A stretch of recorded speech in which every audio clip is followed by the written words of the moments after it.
이 부분은 좀 어떻게 보십니까? 8일이죠. 윤상현 의원 그리고 김민전 의원은 아니라고 했는데 간 모양이에요. 네. 언론 보도에 나오고 있습니다. 인요한 최고위원 이렇게 세 분이 비공개 번개 반찬을 했는데 한동훈 대표 노골적 패싱이다. 근데 한동훈 대표는 잘 몰랐고 뭐 중요하지 않다. 단순 술자리다. 뭐 이렇게 얘기를 합니다. 어떻게 봐야 되겠습니까?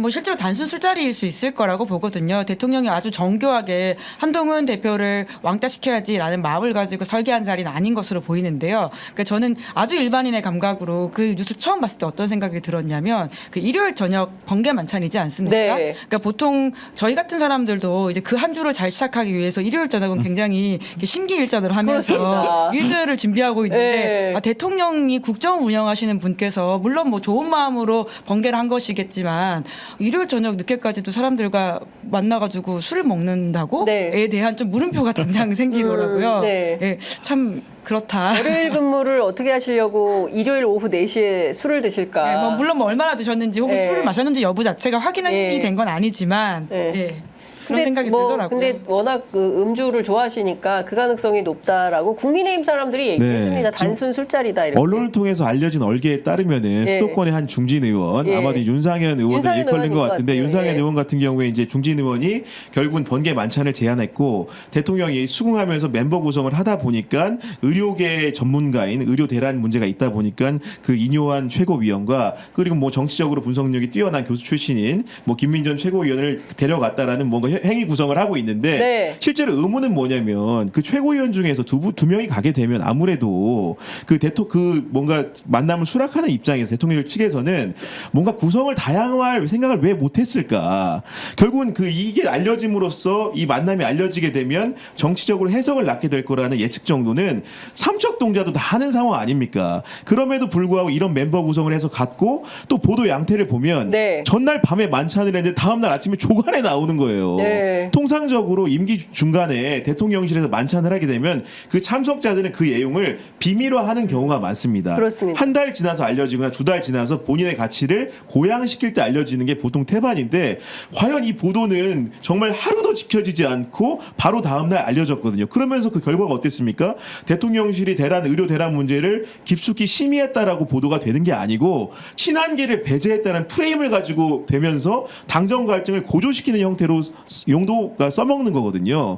그런 것들이 예측되는데 도대체 이건 또 발설은 누가 한 것이냐라는 문제. 그러니까요. 언론 기자 입장에서는 도무지 이해가 되지 않는 보도 양태와 행위 알림이다. 예. 이런 생각을 하지 않을 수가 없습니다. 근데 그 기사 쓴 기자가 조선일보 말진이라면서요. 그래서 누가 준 거냐? 대통령실이냐?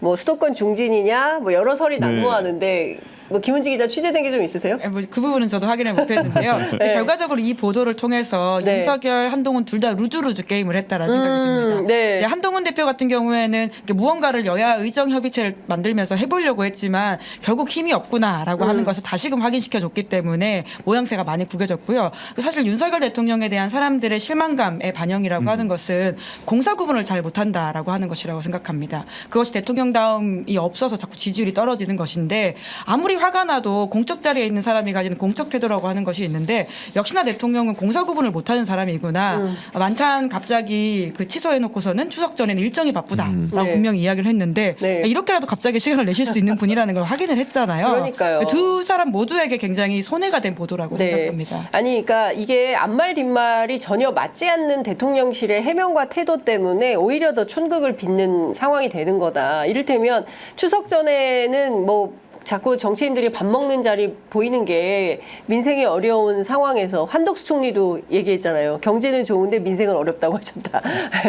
이런 상황에서 보여주는 게 부적절하다라고 해서 취소를 했으면 그건 없어야 되는 거예요. 그런데 그게 나옵니다. 그리고 단순 술자리라는 해명까지 붙여집니다.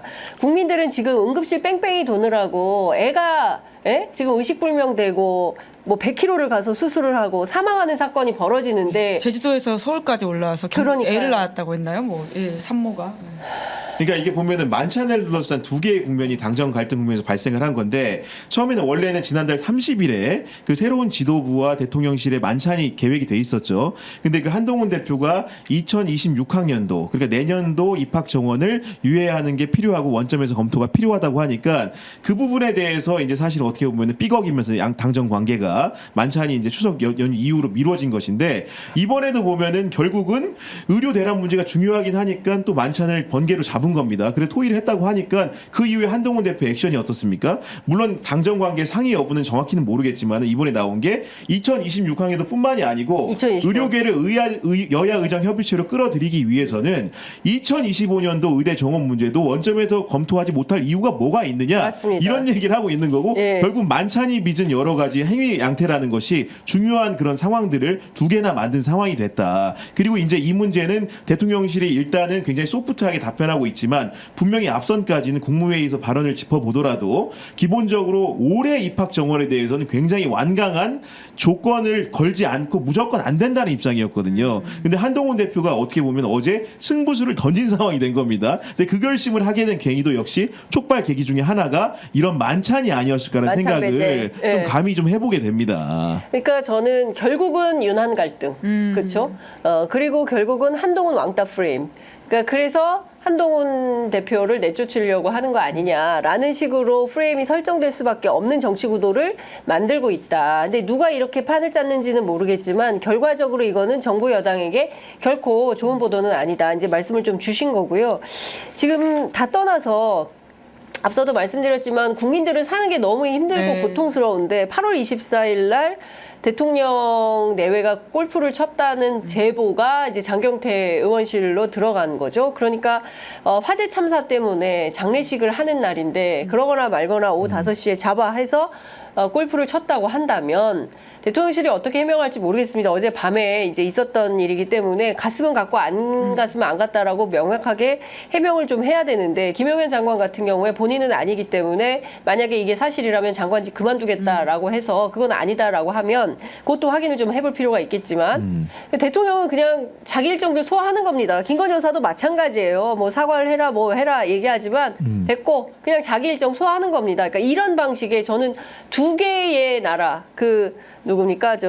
박주민 의원은 우리는 한 배를 탄 운명이 아닌 것 같다. 딴 배를 탔다. 대통령과 국민들이 지금 딴 배에 있는 것 같다. 대통령은 아주 훌륭하고 좋은 호화 요트 유람선에 있는 것 같고 국민들은 언제 난파할지 모르는 쪽배에 옹기종기 다 붙어가지고 이러고 있는 거 아니냐 이런 비유를 하던데 이게 과연 옳은 것이냐는 겁니다. 그러니까 보수 언론조차도 답답하니까 예. 요새 제발 사과하라고 사설을 쓰고 있지 않습니까? 중앙일보에서는 어떤 내용까지 나왔냐면요. 예. 그 부속실이 제2부속실이 공간이 부족해서 못 만들겠으면 가건물이라도 지으라고 사설에 써놨더라고요. 뿐만 아니라 이제 김순덕 칼럼은 굉장히 매운맛으로 최근에 유명한데 예. 그러니까 바스티유가 무너진 밤에 루이 16세는 그날도 아무 일이 없었다고 일기를 썼다. 맞아요. 예. 그러니까 굉장히 혁명이 일어나기 직전까지도 이 상황 인식이라고 하는 것을 모르고 있는 이 당시의 프랑스 이야기를 쓴 건데요. 이 사례가지를 들고 나온 이유가 뭘까를 좀 대통령 부부가 생각해 봐야 됩니다. 그러니까요. 참 답답합니다. 그리고 의대 증원 내년부터 이렇게 늘려서 네. 일단 내년 되면 한 7,500명 생기는 거 아닙니까? 그 교육할 장소나 시스템이나 이런 게 없는데 정부에서 꼼꼼히 얘기를 했어요. 의대 증원은 내년에 하고 인프라는 3년 뒤에 한다. 그러니까 결국은 관련해서 동아일보 사설이 결국 오류로 덮는 격이다. 이게 말이 되는 거냐. 네. 예? 아니 아이들을 먼저 뽑아놓고 인프라는 자 3년 후에 그러면 가서 뭐 하라는 거예요. 그러니까 정말 좋아 빠르게 가라고 하는 게 윤석열 네. 대통령의 대선 후보 시절부터 나왔던 이야기였었는데요. 네. 이 모든 것들이 가지고 오는 부작용이라고 하는 게 사실 만찬 일정도 그렇게 잡힌 거지 않겠습니까? 그 좋아 빠르게 가 4시에 전화하니까 바로 저녁 먹자 뭐 이런 거잖아요. 그러니까 대통령님 저기 오후 4시에 어떻게 뭐 저녁 괜찮으시겠습니까? 좋아 그래? 빠르게 가. 와 이런 거잖아요. 네. 이게 말이 됩니까? 근데 하다못해 국정 특히나 이제 의대 증원이라고 하는 것은 우리 정부의 전반적 시스템을 건드리는 문제인데 이걸 이런 식으로 좋아 빠르게 가라고 해놓고서는 결국은 내가 하는 길이 옳은 길이니까 언젠간 평가받을 것이고 이 과정에서의 고통은 여러분들이 좀 건져주세요라고 하는 게 아까도 말씀하셨지만 어린아이가 지금 사경에 헤매고 있고 아까 제가 잘못 말씀드렸는데 제주에서 인천까지 임산부가 인천까지. 옮겨가가지고 지금 애를 낳으려고 하는 이 상황이라고 하는 게 이게 단순히 그 지나가는 고통이라고 할 수 있는 것이냐 그 사이에 죽어란다 이게. 그러니까요. 예, 사람 이게 다 떠나서 뭐 이렇게 무슨 정책에 대해서 뭐 금투세 문제, 뭐 부동산 문제, 뭐 이런 문제를 얘기를 하는 게 아니라 목숨, 국민들의 생명, 경각에 네. 달린 이 상황에서 네. 그걸 가지고 없어. 그냥 원래 내가 이걸 자꾸 네. 의료 개혁이라고 부른다는 거예요, 대통령은. 이번 판에 내가 반드시 이걸 고집을 꺾어놓겠어, 의사들. 그러니까 의사가 옳다는 게 절대 아니거든요. 그렇습니다. 사실 의사수 증언을 해야죠. 네. 그리고는 이게 정말 차원이 다른 어떤 직역 이기주의가 저는 있다고 보는데요. 지금도 이렇게 블랙리스트 만들어서 응급실에서 맞습니다. 고생하는 의사들 괴롭히고 있는 것들을 예. 보면 정말 문제적이고 이것들은 정말 문제에 있어가지고 해결해야 된다고 보는데요. 대통령의 문제 해결 방식이 너무 거칠다라고 하는 것에 대해서 좀 제발 되돌아보라는 게 대부분의 국민 그러니까 여론이잖아요. 결국은 문제의 중심과 근간이 뭔가를 파악하는 게 정부의 역할이거든요. 이 문제를 어떻게 보고 있는가, 결국 대처 방안에서 드러나는 건데 어제도 대통령이 이제 그 오늘부터 25일까지 이제 2주간 네. 추석 연휴 비상 응급 주간을 운영한다고 했잖아요. 그러면서 네. 이제 여러 가지 당직 의료기관을 많이 지정해서 차질이 없게 하겠다 했는데 그러면서 이 당시에 당근으로 제시한 것이 진찰료를 평소보다 이제 3.5배 인상한다고 했나요? 결국은 그렇죠. 이거는 네. 진찰료다 조제료를 조제료. 건강보험 수가를 대폭 인상하는 방식으로 예. 이제 한다고 했는데 결국은 대통령실의 관점은 뭐냐면 의사들을 설득할 수 있는 도구가 금전적인 보상이라고 본 것 같아요. 근데 누가 보더라도 의사들의 요구는 금전적인 보상이 1번은 아니지 않습니까? 맞습니다. 그런 상황인데 문제의 핵심을 잘못 꿰뚫은 것이고 거기에는 의사들의 대응까지도 살펴보면은 뭔가 좀 아쉬운 부분이 의사들의 관점이라는 것도 철저하게 환자들의 고통을 얼마나 경감시켜줄 수 있을까에 주목이 돼야 되는 거거든요. 그러니까 결국 이 상황에서는 진료를 얼마나 효율적으로 잘할 수 있을까를 고민해야 되는데 의사들이 내세우는 레토릭이라는 것도 국민적인 동의를 한꺼번에 못 얻는 이유 중에 하나가 환자들의 고통 문제를 덜 강조하고 있다는 거예요. 맞아요. 그러니까 직역 이기주의라고 비치는 부분들이 분명히 있다는 것이죠. 어제 보면은 의사 출신인 김현 더불어민주당 의원실에서 발표한 자료를 보면은 암 그 수술 건수가 작년에 비해서 많이 줄었다는 거 아닙니까? 그렇죠. 그 얘기는 뭐냐면은 기본적으로 목숨이 굉장히 어려운 분들이 위태로운 분들이 그런 적절한 수술이나 봉합을 못 하고 있다는 상황인 거라는 거거든요. 그렇다면 그런 문제를 전면에 환자 단체가 들고 나와서 이 문제를 국가적 아젠다로 같이 논의해 보자고 해야 되는데 그런 문제 제기가 누구에게도 없다는 겁니다. 네. 환자의 고통 결국은 병상에서 죽어야 되는 환자의 고통을 헤아리는 정치 주체가 없기 때문에 이 문제가 나날이 심각해지는 게 아닌가 싶습니다. 지금 보면 의사들도 전공의 대표는 의사협회와 같은 테이블에 안 앉겠다. 그리고 정부를 상대로 140억 원에 대한 손해배상 청구 소송을 제기를 한다는 것이고 전공의 의대협 그러니까 앞으로 미래 의사가 될 직군들은 지금 정부가 의대 증원을 하는 것에 대해서 결단코 받아들일 수가 없다 이런 거고 또 의대 교수들은 또 그냥 전제 조건이 없다면 일단 협의체 참여는 가능하다. 그러니까 단일한 의견이 아닌 거예요. 그러니까 이 입장을 조율해서 갖고 와야 되니까 단일한 안을 어떻게 가져오겠어요. 그러니까 일단 대화는 곤란하다, 네. 불가하다 이런 판단을 할 수밖에 없는 것이고 일단 돈으로 때우겠다는 게 확실한 것 같습니다. 지금 의대에 5조 원을 투입하고 대학 교수 1,000명을 확충을 해가지고 세게 하겠다는 거예요. 2030년까지 5조를 투자를 하고 사립대 자체 투자 1조 해서 연간 6조 원을 투자를 한다는 것이고 뭐 가상해부 테이블, 실험 실습, 첨단 기자재 뭐 이런 등등으로 해가지고 뭐 상세하게 발표를 했습니다. 그리고 심지어 뭐 해부용 시신 같은 경우에는 돈으로 해결할 수가 없으니까 이것은 기증자를 찾거나 유족들 동의를 얻어서 남는 곳에서 부족한 곳으로 좀 줘라. 뭐 이런 방향까지 다 나왔어요. 근데 이게 2030년까지예요. 네?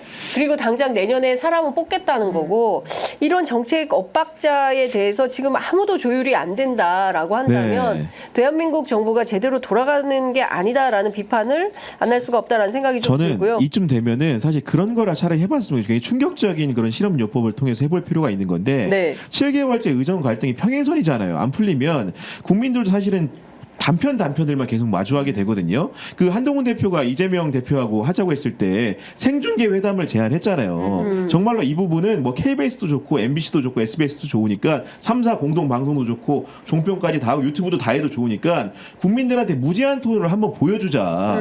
의대 정원의 문제가 어떻게 과학적으로 설계가 됐고 그에 대한 의사단체의 반론은 무엇이고 교육 환경은 어떠하고 응급실 현황은 그 대통령실 이렇다고 하는데 복지부 이렇다는데 현장에서 만난 의료 그 행위자들은 또 어떻게 느끼고 있고 환자들은 또 어떻게 피해를 보고 있는지를 전 국민한테 보여주고 차라리 투표로 결정하자. 정말로 의료 개혁이라고 한다면 네. 그런 문제를 국민의 손에 돌려줄 필요가 지금 있다고 보여집니다. 차라리 국민 투표라도 하자. 네. 이런 답답한 상황에서 이거를 뭐 그런 거라도 하자 이제 말씀 좀 주셨습니다.